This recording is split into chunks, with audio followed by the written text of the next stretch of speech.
الله پاکین ناما دروانت 45 ما فردوس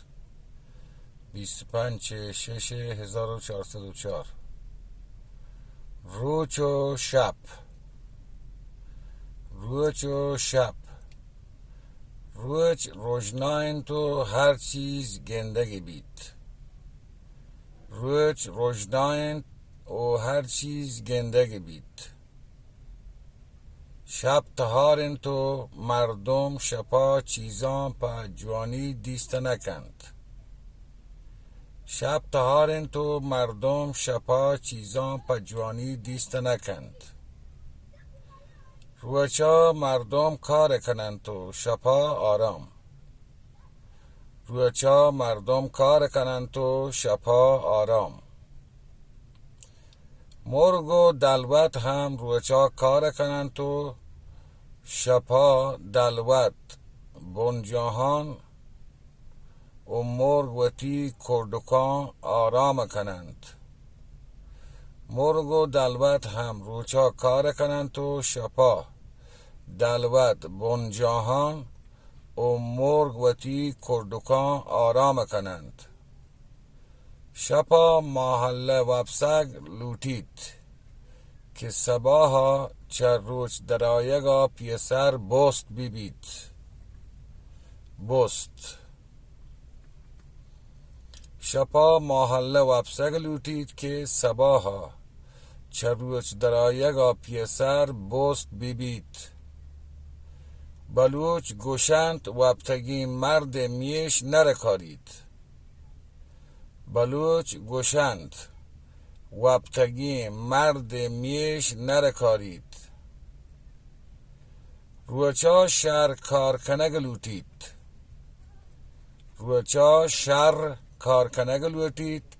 شپا محله وابسگو سباها پگاه پادایگ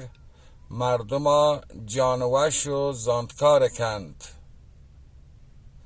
روچا شر کارکنگ لوتید شپا محله وابسگو سباها پگاه پادایگ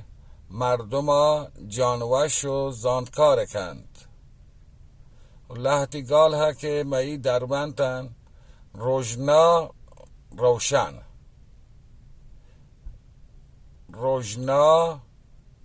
به معنی روشن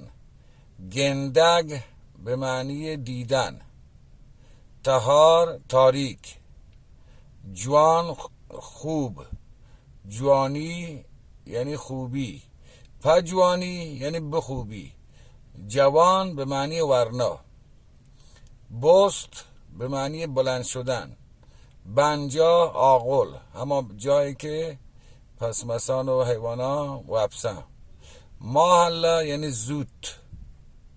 مایده نوشته زود همه زوده ما بلوچی و ما پارسی زوده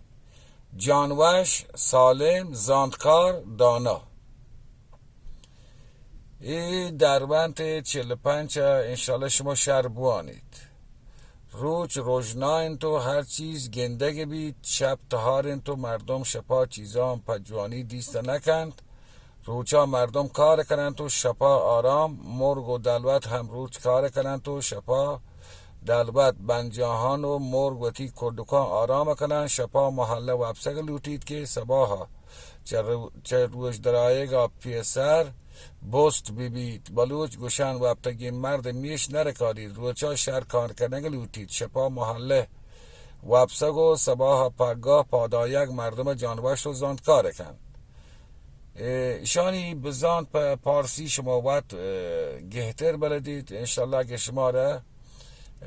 سرپدی دیگه لوتی من پدا یک تواربندی به همه حاطر پر شما سرگیجه کنم شمویتی که استر محمد علی ایرندگانی سلامت و صوبین باتید